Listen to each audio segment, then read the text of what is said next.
Want to stop juggling spreadsheets, calendars, and a dozen apps just to run your rentals?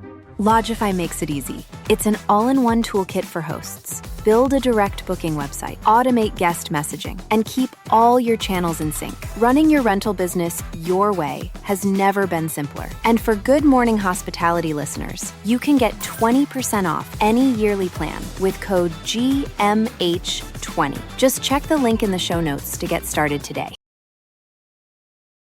Hey everyone, I was hoping to get this message put together sooner, but things like this unfortunately take time to set up. I just want to say that the acts of war against Ukraine break my heart, and I know as a prior service member myself that my thoughts and prayers go out to everyone who's fighting the fight that they really shouldn't have to.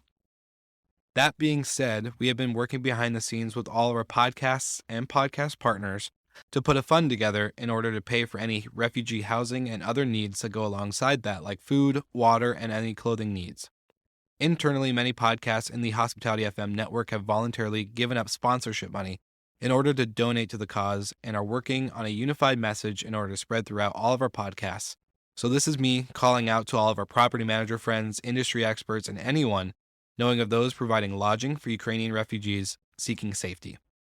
You can contact me directly at will with one L, WIL at slicktalkmedia.com. We have an internal document that is being updated in real time. So if anyone could share this message within your network, we'd greatly appreciate it. I'm also placing in the show notes a link to our GoFundMe and landing page for Rentals to Rescue. That's rentalstorescue.com, where we're putting funds together in order to, again, provide finances for any of these lodging and relocation needs.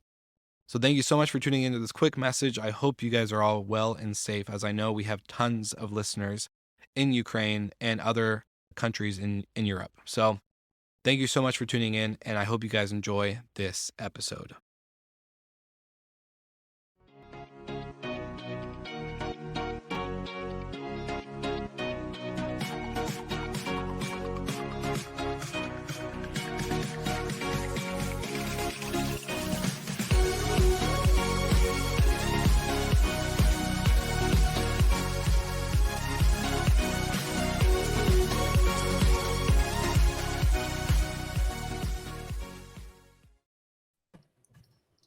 Good morning. Good morning. What's up? Happy Monday. Best day of the week. Because Love it's it. us.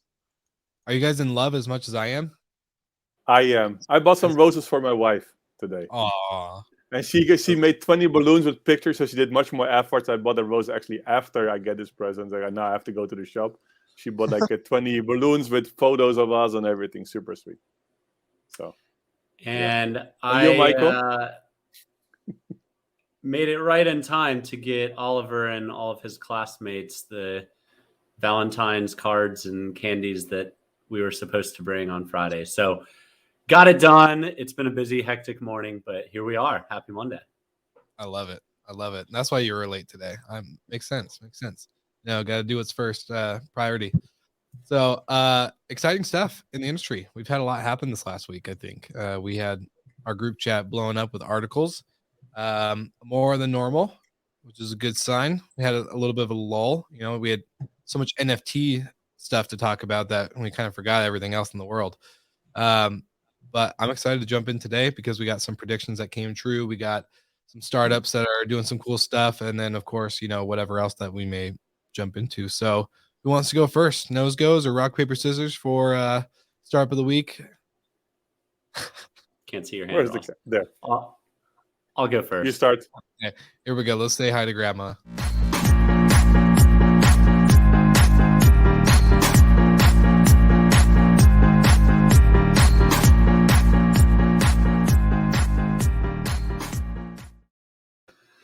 I've got two topics today on what's with the noise. First of all, it is all the silence that you hear at the Olympics. It is a sad thing because I'm a huge fan of the Olympics, but 2 Olympics in a row, there have been no fans. And it really just takes the excitement and fun and the crowd out of it, if you will.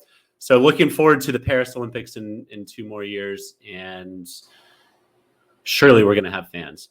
Secondly, congrats to the team at Evolve Brian Egan and company for a monster raise to take on the giants of the world that have already IPO'd this year, like Sonder and Vacasa. Evolve's model is a little bit different than Sonder and Vacasa, where they do marketing, booking, guest management, basically getting the guests to the door, and then a local team that you hire yourself takes it from there for cleaning and maintenance. So kudos to Brian and company. Well done. Looking forward to seeing what you do with this $100 million. It's a lot of money.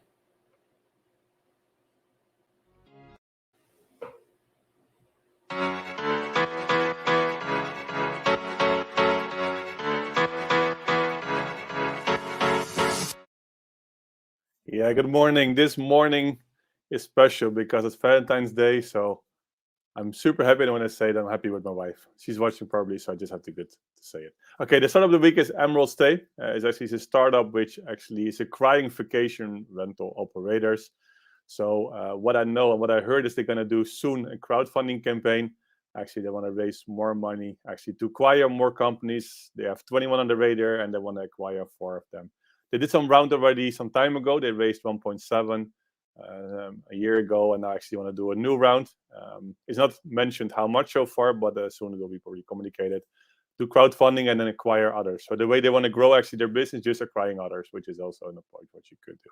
And that's it for today. Sorry about that.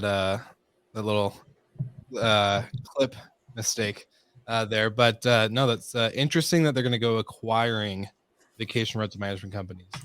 Yeah. Just a quick question to you two. Do you guys think it's going to be a common thing? Is that providers or OTAs or anything like that are going to just start buying?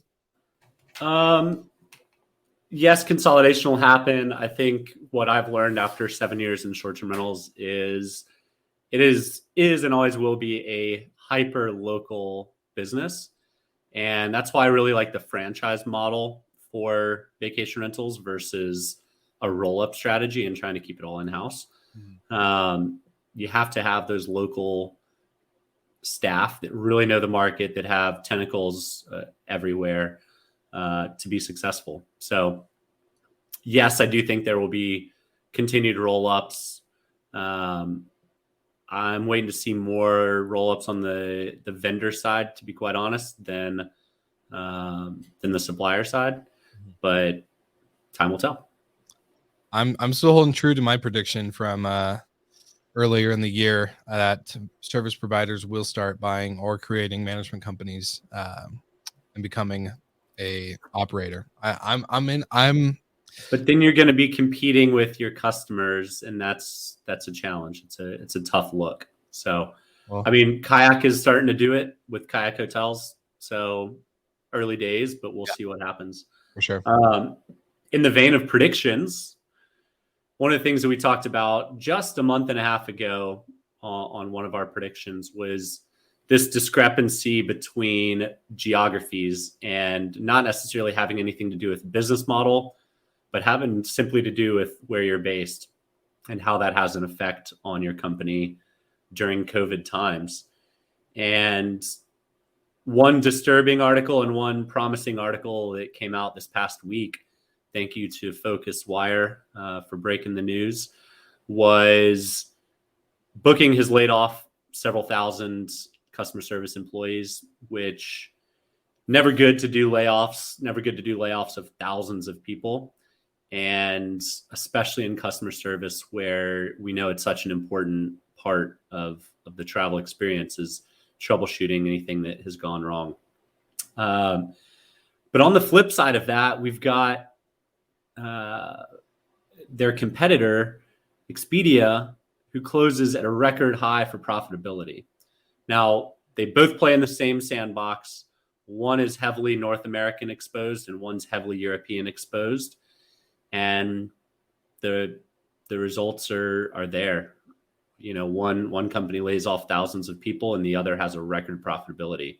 So that prediction, unfortunately for one company, unfortunately for the other, has taken hold 45 days into the new year.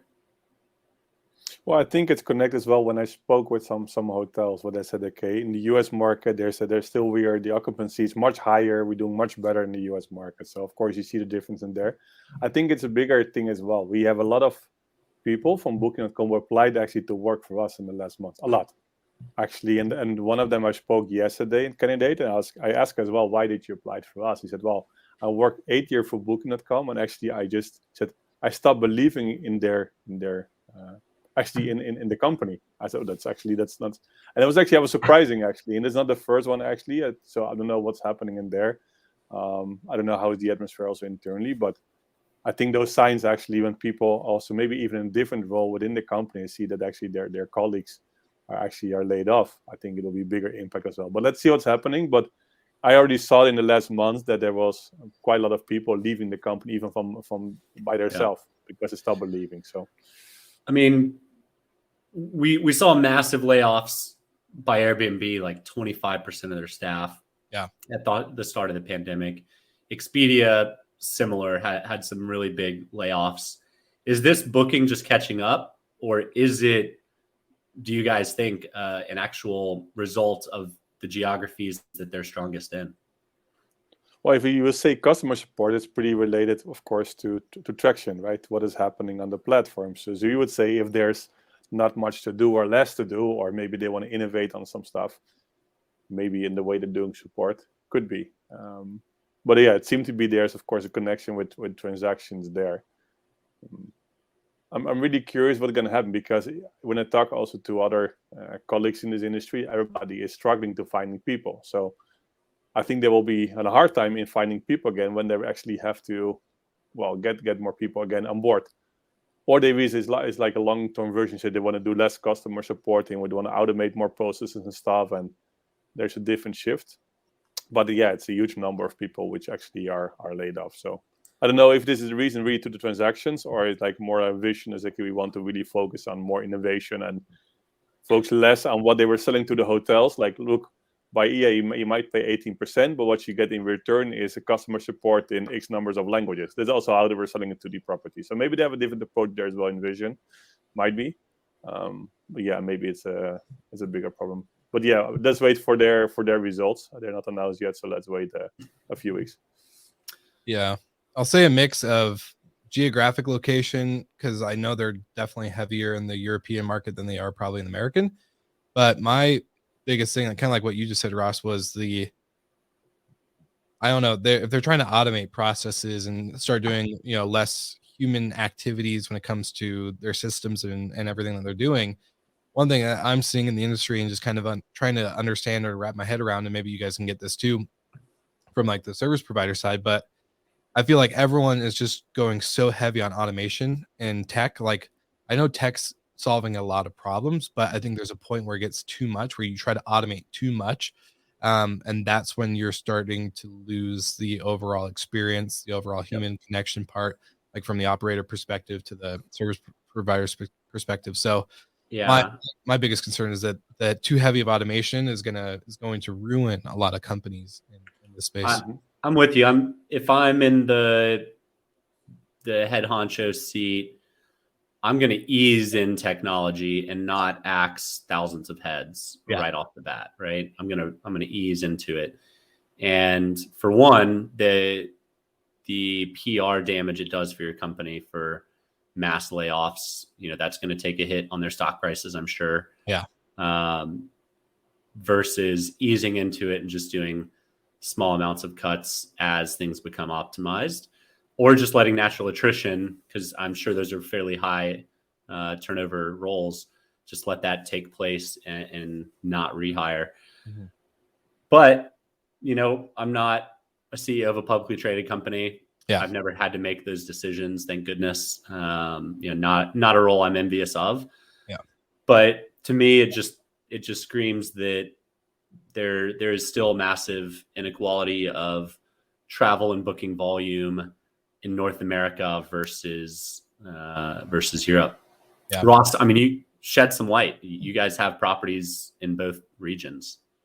Yeah. Well, I'm looking now as well if I can find a bit more information, because of course Booking has a huge workforce in the Netherlands, right? It's the biggest tech company of the Netherlands, I think so. So even though the government wasn't even aware. It was a nice article of Julian sometime ago. The government didn't even know that's like Booking had a few hundred people working for them. So what it looks like, actually, I'm checking now what could be the reason. And actually what I'm reading now somewhere else is that actually they have 14 customer support centers, and actually 12 of them will be moved to Majorel, which is a customer support company. So it could be that they're going to outsource more the support and not doing it in-house. Could be one of the reasons, but it looks like this is actually what I can read in here.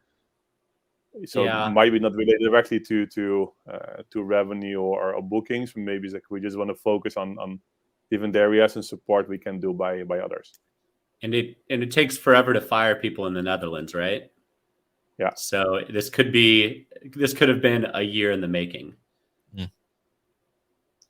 Interesting. We see with quite some companies, and that Dutch companies, okay, and because it's not easy in that indeed to fire people or the regulations. So in that case, maybe they're going to start working with more outsourcing companies. Yeah, Ross, if you could pick up Bidroom and drop it in any country, where would you put it today?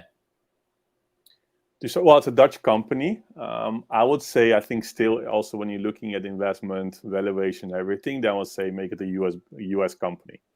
Right, even though it's not bad to be a Dutch company, we see as well that we have a huge workforce in Poland. The law is changing here a lot, which doesn't make it easier. That's why we're also now checking possibilities to open an office in different countries as well, especially for developers, and also just hire much more remotely. Which before we want to have as much people together in the office. So this is the possibilities now.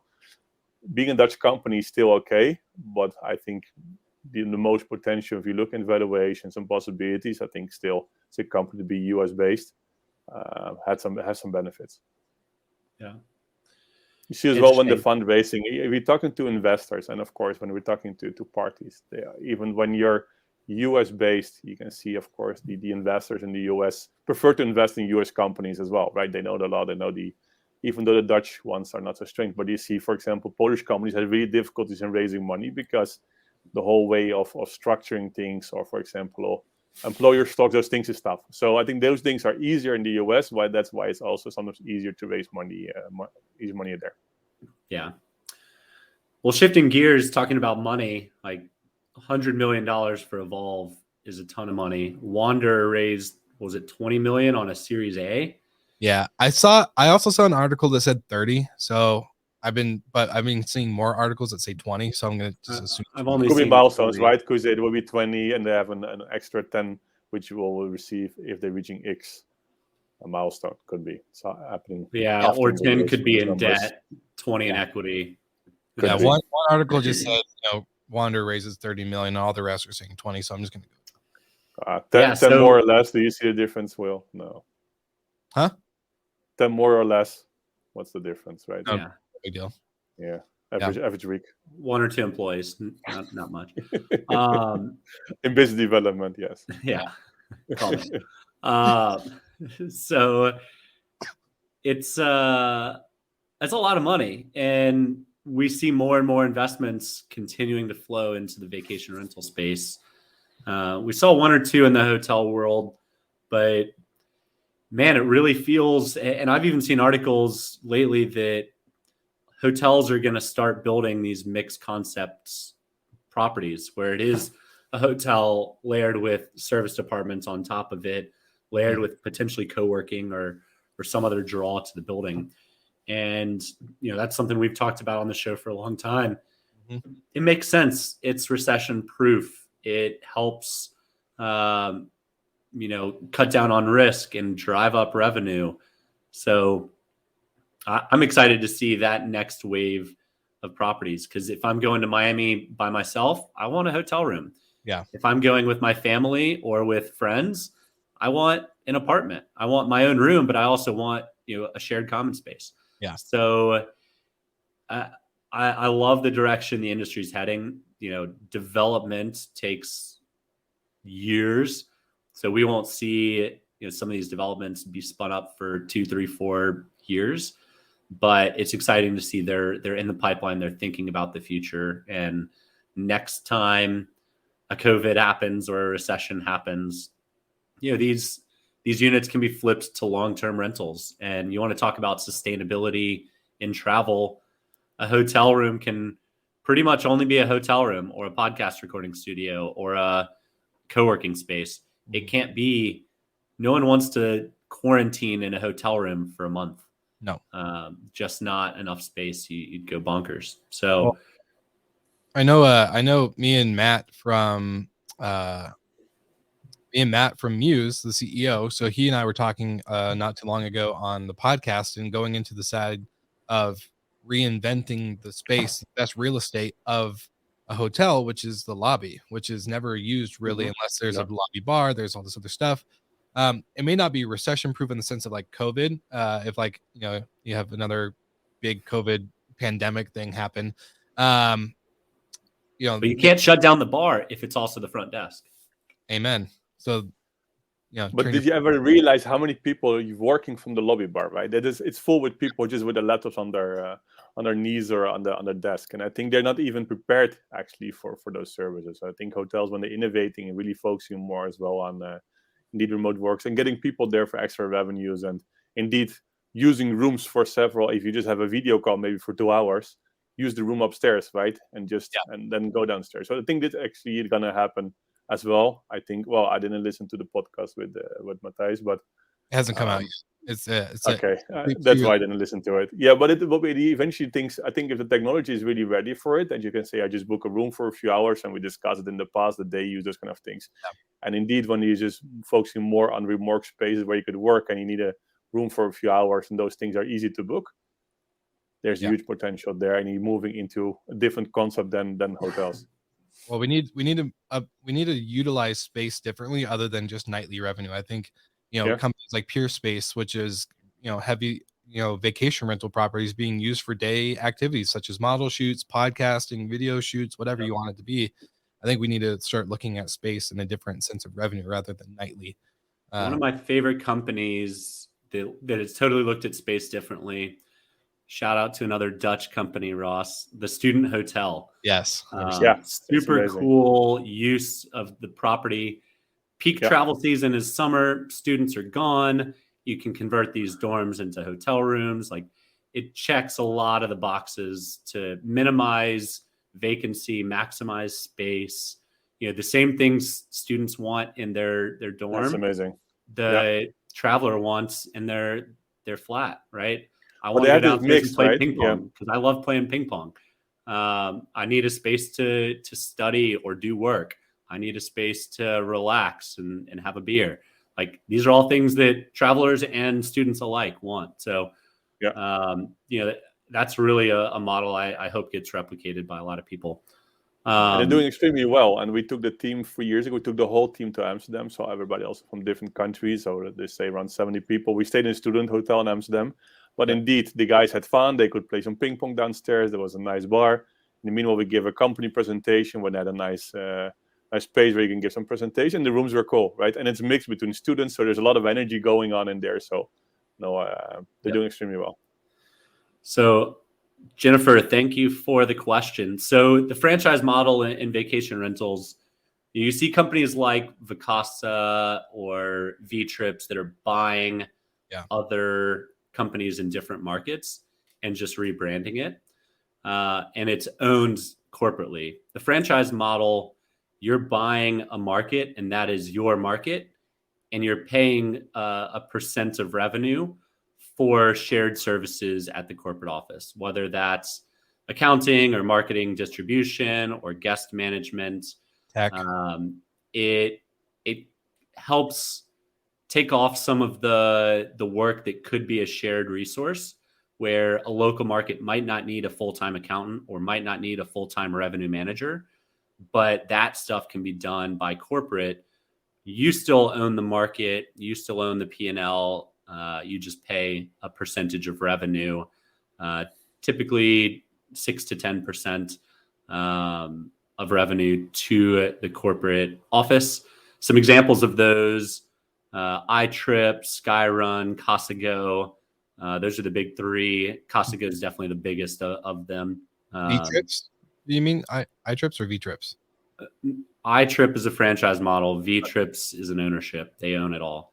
Okay. So iTrip, Skyrun, and Casago are the big three, the most well-known doing it, but a lot of companies are starting to pivot into it.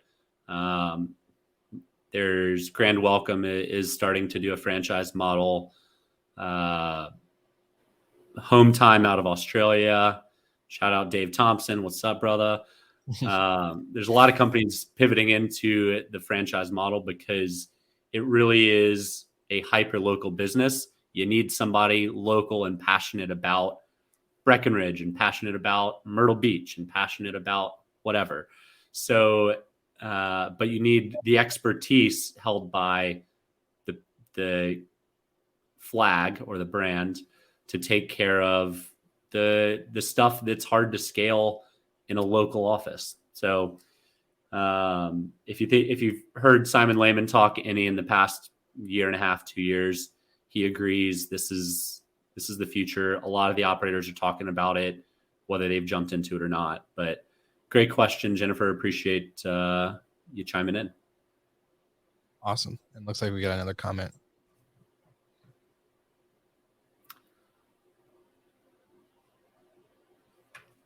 Yep. Yep. Well, if you want to, feel free to reach out to me on LinkedIn or something. And I'm happy to put you in touch with some of these franchisees and hopefully you can get the advantage of scale. For sure. Well, I think if you talk about franchise, I think more if you see the general approach, I'm not sure if it'll work. I think you will be more focusing on specific niches and sustainability, eco-related, even if it's hotels or maybe even apartments or a specific kind of wish list, which is focusing on only families, for example, a specific brand, or for example, in looking at the hotel space, maybe only castles, or maybe only boutique hotel style. So I think you will see more niche brands coming than a general approach, which it doesn't make you a lot of difference sometimes from an Airbnb or something. Yeah, agreed. I saw one that was only eco hotels. So like very remote, but very eco responsible properties. So people will start traveling in the niches that they like and enjoy. And if they're very passionate about travel, but also being green, the eco route's one. If you want to feel royal and have some history, then, I'm sure a Castle brand will pop up soon, but we'll find out how all these franchise models tell a story and fold in with one another. A lot of it is simply having direct bookings. That's where Marriott's better than everybody else. People book direct. Delta better than everybody else. People book direct because of scale. And if you're a single market, you can only market to the guests who've stayed in Breckenridge. Yeah. But if you've got a traveler database from 40 markets across the country, then you're going to get a lot more direct bookings. If you're any good at it at all, then and that saves you 15%, 20%. For sure. No, I think it just makes sense to outsource the stuff like you said, Michael, the accounting, the marketing, some tech and distribution and all that other stuff, and then just really focus in, because I think that gives you as an operator perspective, and Jennifer knows, and I know, and a lot of the people that we know that watch this show or that are in our networks just know that it's easier to focus on the guest experience, but you don't have to deal with a lot of the back end stuff. If you can offsource a lot of that work, great, do it. Make it easier for you to exceed 5-star service and to keep growing the brand. So it's just a good route to go. That's kind of getting close to wrapping up the show, and I'm just kind of curious for, I guess, final thoughts and questions. Do you guys think that, because we kind of touched a couple of different topics, obviously geographic location for companies matters, especially when it comes to growth and quarterly earnings for public traded companies. But then also this remote work thing, I think, is getting into such a bigger space than expected. Everyone kind of was saying, "Oh, remote work," and everyone's going remote, and it was just like becoming a very big trend that companies are trying to do in order to probably recruit. Let's be honest, the workforce is not easy to get right now. So when you're trying to recruit, what are you going to do? You're going to advertise all these trendy topics that workers are usually kind of looking for. So what do you think? Is this going to become more adopted, or is this just really a fad to get us over this hump? And then, do you think companies are going to start making people come back to the office? No, if we're looking at our approach, we keep it flexible. So of course we see that we want to still have this interaction. People have to put a switch on the cameras. But really, I try to get them to the office a few days per week.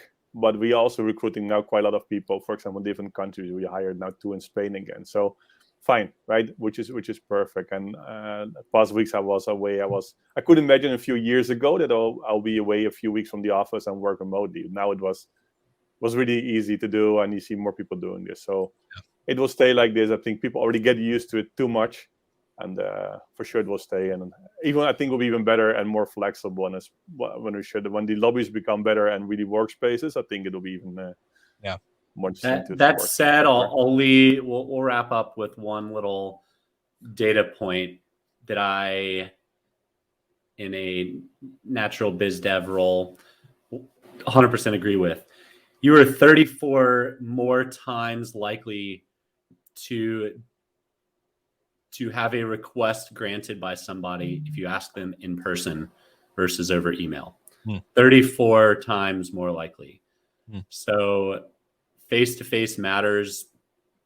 Business will get back to it. It will be done in person as it always has been. Technology helps bridge the gap a little bit, but it's still 34 times less effective than being in person. So with that statement, does that mean we're not going to work remote at all? Or do you think people are just going to start traveling more, working remotely without being at a headquarter, for...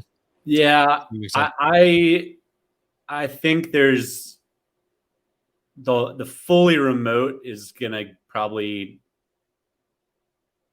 run back a little towards where it was in 2019, where yes, there's still lots of people fully remote and those people will travel more. But I think people will be started to get called back into the office. They might have more flexible schedules, work from the office 3 days a week or something. But in person matters.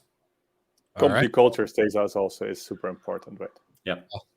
Well, I was going to say, maybe this is a good topic for next week. So if you're listening live, watching live, you should send us a message in the comments or via email. You can do will@slicktalkmedia.com and send us your thoughts. Let's maybe get a little debate going. Let's see what the industry really says from different markets, different industries outside of vacation rentals and hospitality. It'd be very curious to know. So that's it for today. Happy Monday. See you guys all again next week.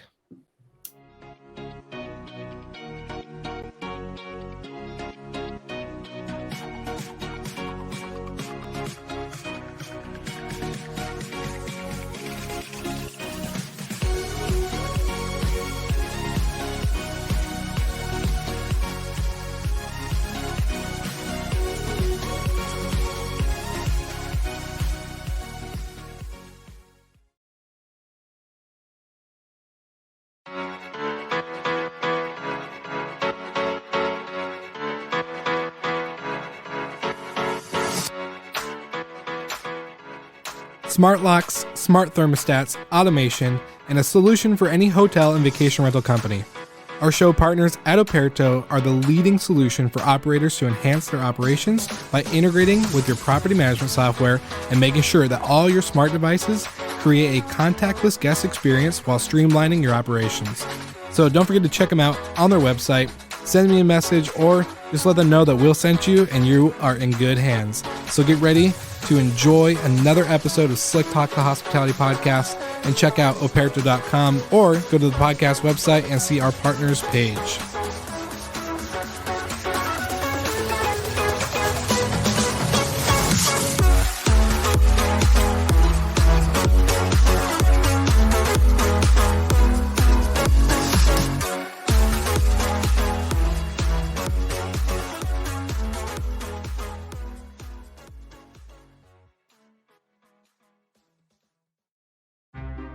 Want to stop juggling spreadsheets, calendars, and a dozen apps just to run your rentals?